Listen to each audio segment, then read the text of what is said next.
Launched in the United States, the Children's Health Defense.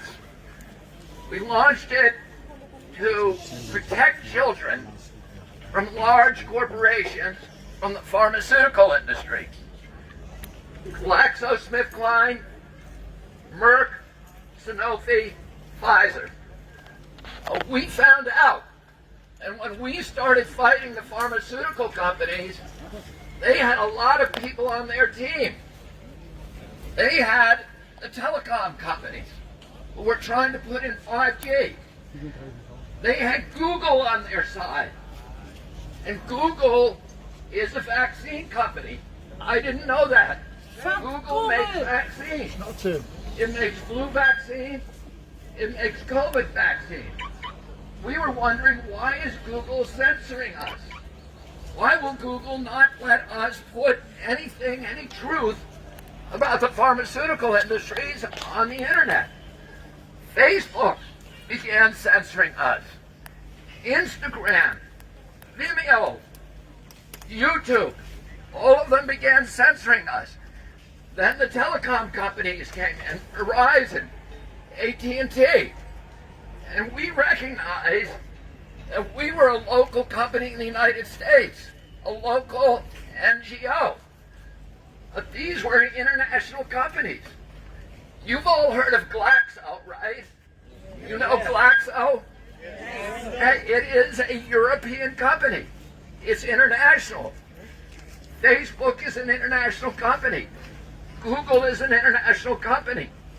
We had all of these institutions trying to silence us, trying to make us not tell the truth to people, and we realized we cannot win this battle as a local American group. We need to reach out to our European brothers and sisters who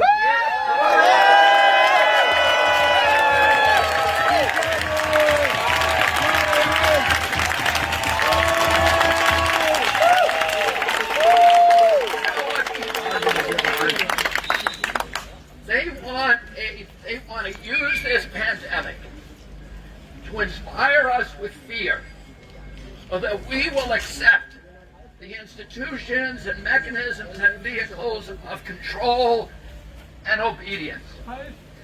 And the only way to fight them is with the truth.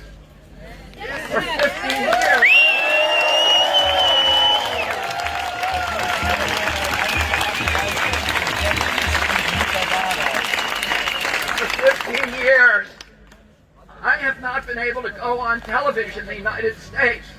The TV stations won't let me. Why is that? Because their revenues come from the pharmaceutical companies. In 1997, we passed a law in the United States that said that for the first time in history, pharmaceutical companies could advertise on television. There's only 2 countries in the world that allow that: New Zealand and the United States. And what happened? Today, out of 22 ads on the evening news on CBS, ABC, NBC, and CNN, of 22 advertisements during the evening news hour, 17 of those are paid for by pharma.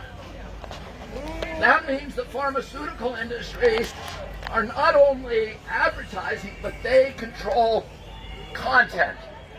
Anderson Cooper works for Merck. All of the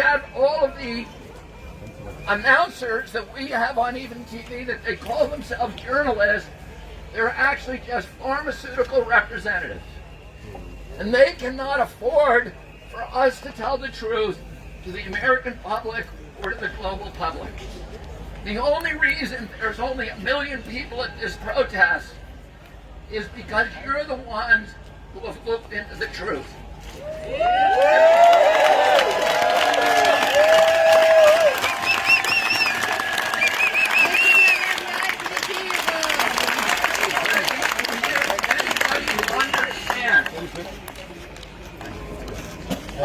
Hi, everybody. They're silencing us again.